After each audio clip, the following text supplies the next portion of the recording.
The meeting was told members of this section of the community have tightened their belts far enough. The Combined Pensioners Association claims the government has failed to distribute its cost-cutting measures equitably. The association points to the deferral of past consumer price index increases. Newcastle President Jim Priest says he's concerned the mini-budget may contain hefty welfare cuts. At this stage, though, it's all speculation, and Mr Priest says he disapproves of scaremonger tactics adopted over this emotive issue. Older people suffer a lot from stress, and the least little thing they get upset with, and it's worrying me, especially in the printed media, where they come out with headlines saying or suggesting that pensions will be cut, when it's only some option that the government are looking at. There is a lot of evidence that it worries a lot of older people because they only read the headlines, and we're very worried about that. Given that backbenchers have indicated to you that the pension won't be touched in the mini-budget, what matters were addressed at the meeting? Although we think that we've beaten the discounting at this point, there are other matters like Medicare, and what we're asking the government to do is not to consider welfare as a cut. Mr Priest says it's now a question of wait and see until Federal Treasurer Paul Keating announces the mini-budget later this week.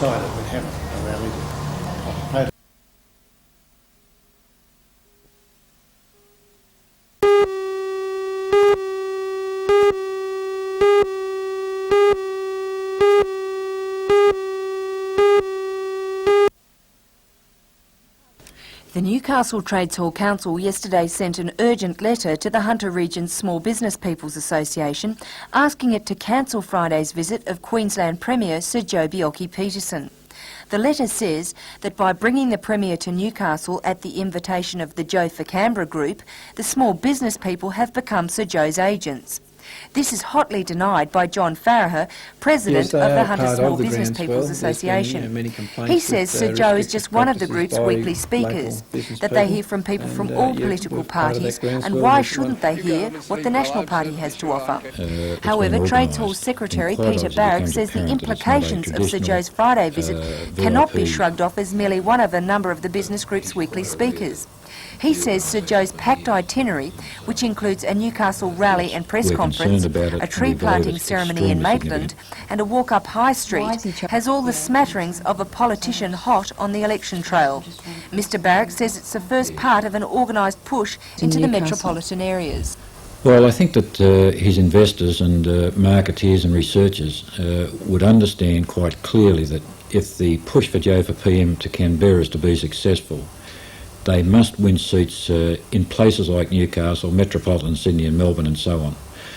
I believe that they've chosen Newcastle as a litmus test to bring Joe down here to test the water and find out what a response would be to Joe coming into a place like Newcastle. But how can they really...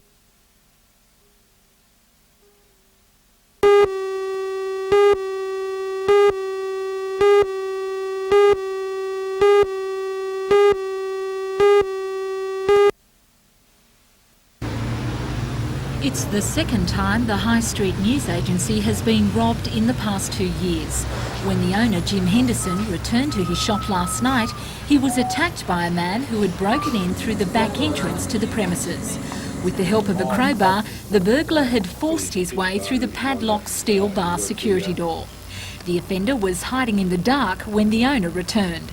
A struggle took place, but Mr Henderson luckily escaped injury, dodging blows from the steel weapon.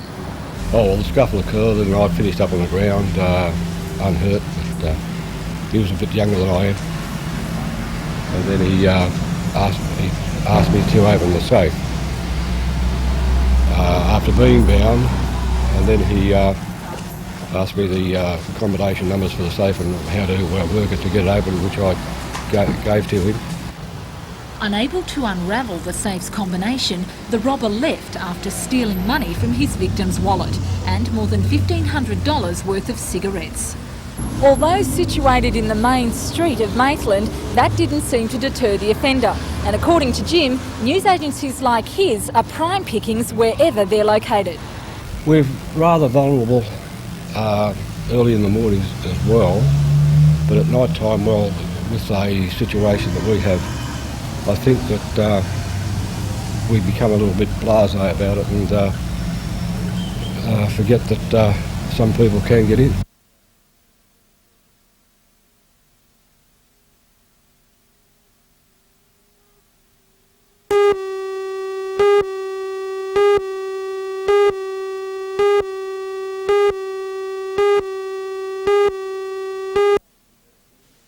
Here in Newcastle. The group has set up studios in Denison Street, Newcastle for the one-week test broadcast. The programmes are transmitted on the FM frequency of 106.9. Much of the equipment has been donated and is maintained by volunteers.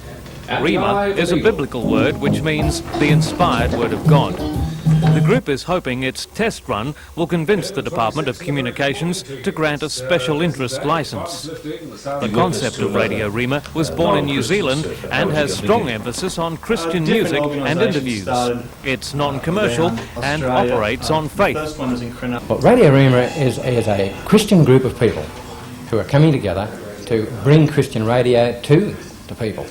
When you consider that I think it is something like 70 to 80% of the community at large are Christians, which is a very large percentage of people within any community, and a big percentage of those like to hear Christian music, and they don't get it through any other particular station. So far, the signal has reached Maitland and Cessnock in the west and Kurua in the north. The test broadcast will continue until this Sunday. It's well worth a listen.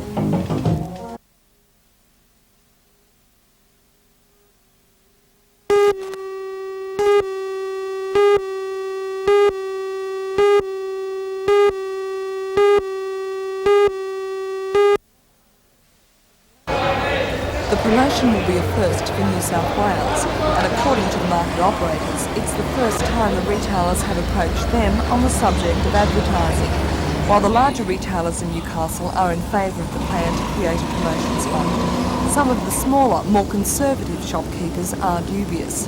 The plan is to ask retailers to pay a 5-cent levy on each carton of fruit and vegetables that they buy. According to the Managing Director of the Sydney Market Authority, John Dermody, this will give them at least $400,000 a year to spend on advertising. But how can you convince conservative retailers that it's to their benefit to contribute? Well, we'd like to see the industry unite. Traditionally, this industry has been very fragmented, and there's been a great deal of competition amongst retailers and between growers and agents and so forth. They've got to come to the realisation that they are part of the food industry, that they are competing against snack foods, chocolate bars, all those sorts of things, particularly as far as fruit's concerned, and the industry together needs to pull to ensure that they maintain their share of the market, if not increase it. A breakfast will be held at the markets tomorrow morning to launch the concept.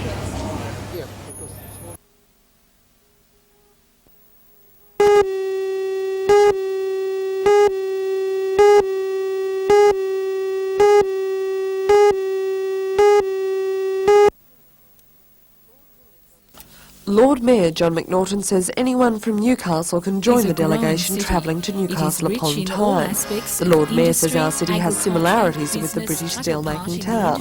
He says many Novocastrians came from that region of England, and that's why we have so many street and suburb names the same. But Alderman McNaughton says it won't just be a trip down memory lane. He says we have much to learn from our older and more experienced namesake. So they've learnt about how to go about improving their situation, and it's what I particularly want the business community to do over there. Anyone of our contingent from the business community to look at to see what they've done. They have 2 particular light industry villages there that are going very, very well, and they've got 2 major industries with really high-tech performance, highly capitalised, that are going very well. That's the a Japanese company and the Eveready battery company.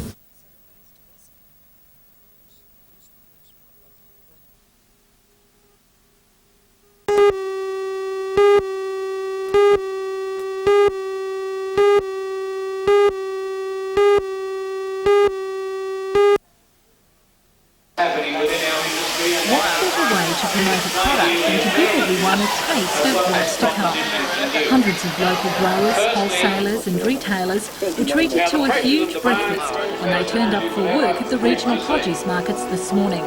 After the advertising proposal gained the crowd's support, it was announced that the $400,000 campaign would begin next week, setting out to lure consumers into buying more fruit and vegetables. What we're going to do is lift the profile of fruit and veg so that everybody in Newcastle will think, as they do now, where they're saturated with TV ads with Mars bars, for example. Not knocking Mars bars, but the heavy promotion that is going into these sort of things, we're doing nothing. What we're going to do now is lift the profile of fruit and veg so that instead of thinking of say a Mars bar, for example, again, they'll pick up an apple. The retailers will be funding the campaign by paying a 5-cent levy on all cartons of produce, while the wholesalers will each make a $1,000 contribution. Promoters say that the existing sale of fruit and vegetables only takes up a small percentage of the total food industry market, which includes popular variety store and supermarket goods. Despite a recent trend towards better and healthier eating principles, the local promotion has been a long time coming, according to Secretary of the Newcastle Chamber of Fruit and Vegetables, Peter Holmes. Well, that's a worldwide trend. I get magazines from America, and we're about 5 years behind in a lot of trends in America. And the trend is just starting to hit Australia now, and we're right behind it. Right, that's fine. That's great.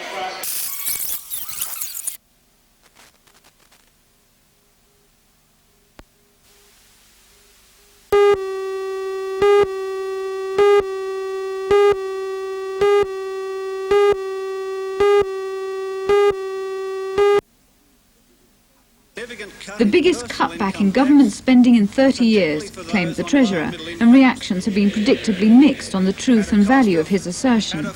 Ralph Hunt, National Party spokesman on primary industry. It's a step in the right direction, but the way it's made the cuts will not, in my view, give much relief to interest rates, to home buyers, or for that matter to the farming sector.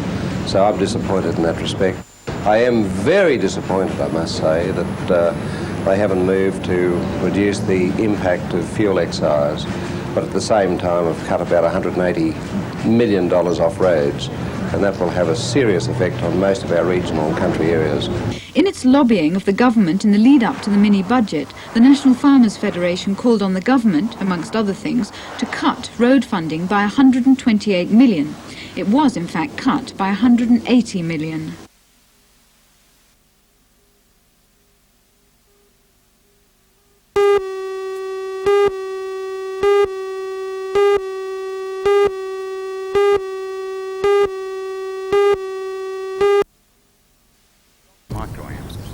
Dr. Dean Richards is a GP with 36 years' experience patients, and they had trouble getting down for almost a decade. See me. He developed the AcuHealth electronic acupuncture unit primarily for his country patients, so they could enjoy acupuncture treatment at home without having to travel long distances to his surgery. But instead of needles, the unit uses minute electric pulses.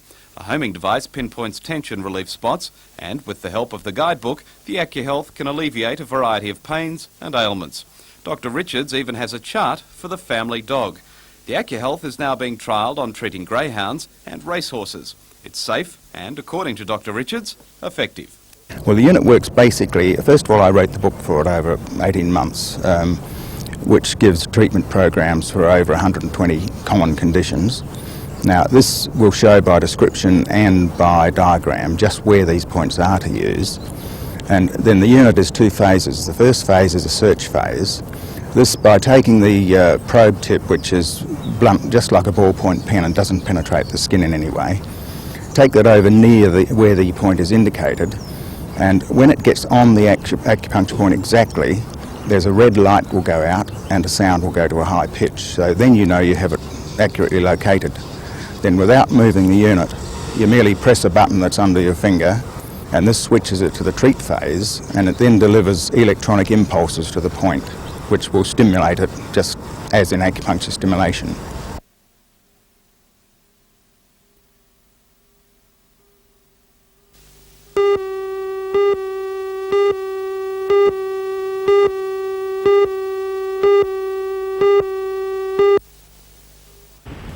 The two men were flying in the Luscantire Air Show when the plane clipped power lines across the Hunter River and ploughed into a paddock 100 metres away. The power lines still contain a fabric section of wing 100 feet above the river. The plane, a 1947 Astor single-engine twin-seater, lost its left wing as it hit trees before crashing to the ground. The two men were thrown from the aircraft on impact.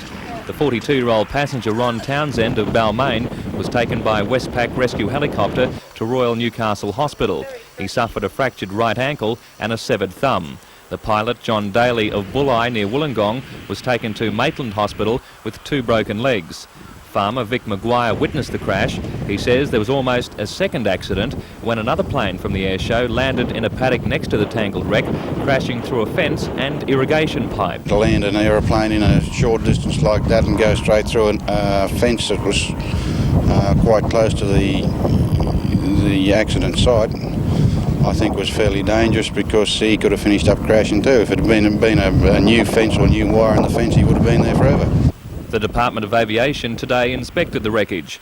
It says the two men were extremely lucky the plane did not crash into the river bank. The accident occurred just 400 metres from where a helicopter crashed 6 months ago. It too had touched power lines.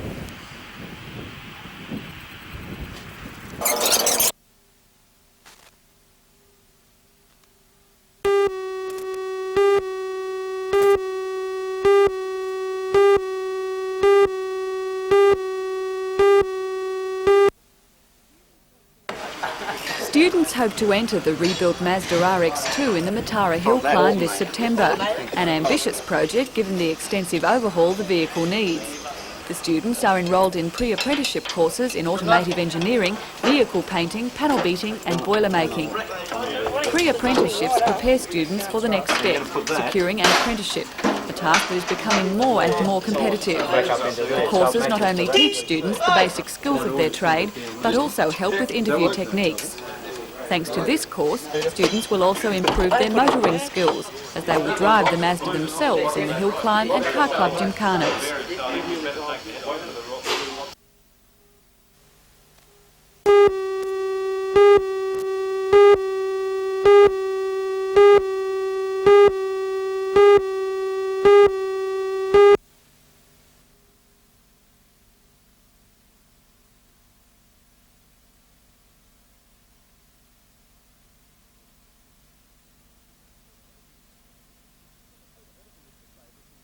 At the head of the list of favourites is Ron Willey, the current Sydney and New South Wales coach. He has won 2 Sydney premierships coaching Manly in the early 70s and has also coached Balmain, Souths and Norths. Alan McMahon is another possible. The former Australian fullback coached the Canberra reserve grade side to last year's grand final. Also believed to have been considered is Tom Raudonikis, the former Australian halfback and the current coach of Ipswich in the Brisbane competition. Knights board chairman Max Fox will not say who has been selected coach until tomorrow afternoon, but does say he's the best for the job. Well, we want firstly a person with proven football skills himself, whether past skills and coaching ability that has been investigated and found to be of a high quality. And we believe that the person that's been selected as our coach fills that bill. Indications from Canberra this afternoon were that Alan McMahon had left the national capital for Newcastle to finalise details for the coaching position. However, there has been no confirmation and won't be until tomorrow's media release. Meanwhile, the Knights have signed 2 of the city's top young prospects, with more expected in the coming weeks. Cardiff High School student Ashley Gordon was signed last week, while Derek McVie of Western Suburbs was signed up late this afternoon. McVie was the star of the under-19 country win over City at the weekend in Sydney. The big apprentice painter signed on the dotted line, with Knights General Manager Graham Hards and his father Roger McVie witnesses. The 18-year-old signed the 3-year deal despite approaches from South Sydney and North Sydney. Do you hope to get into the first team, first up next year? Oh, well, you always got to hope, I suppose, but realistically I'd like to say a season in 23s would sort of suit me and then go from there. Okay, that'll do.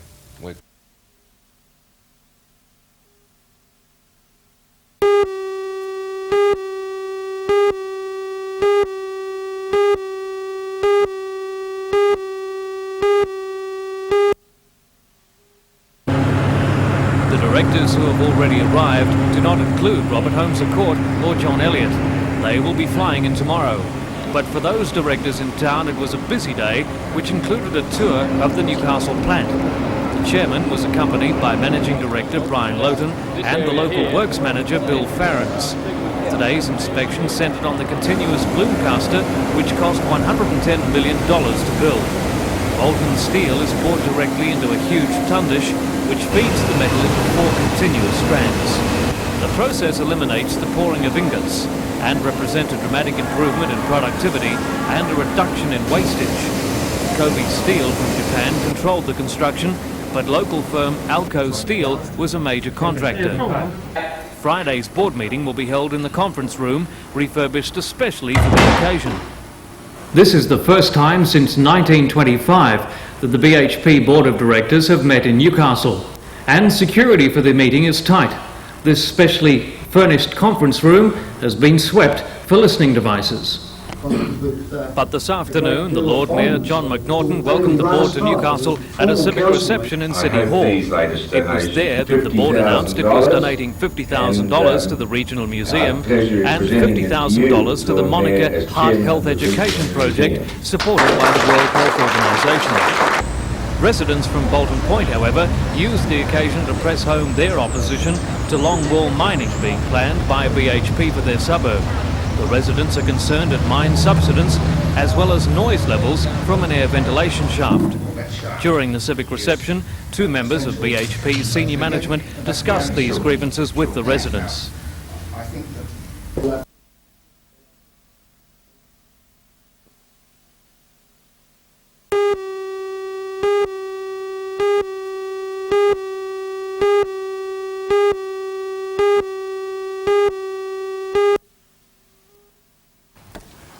During his 10-year first-grade career, McMahon played in 13 tests for Australia. After 7 seasons with Balmain, 1 with Newtown and 2 with Canberra, he retired from the game in 1984 through injury and was appointed coach of the 1985 Canberra Raiders second-grade side. The 32-year-old takes up his position with the Knights as one of the youngest ever coaches of a Sydney first-grade team and admits the 1988 season won't be a pushover. It's not going to be easy. It'll depend on the players whom we can get on the paddock. The retention is going to have to be quite massive. We're going to have to look after the juniors, the areas surrounding Newcastle and districts, and make sure that we don't miss anything that could be of value to the Knights for their future. Also in the league news is the 3rd signing for the Knights, with the signature of Manly centre Darren Rogers. And coach of the Newcastle under-19 side, Grant Bell, has been named New South Wales under-19 coach for this season.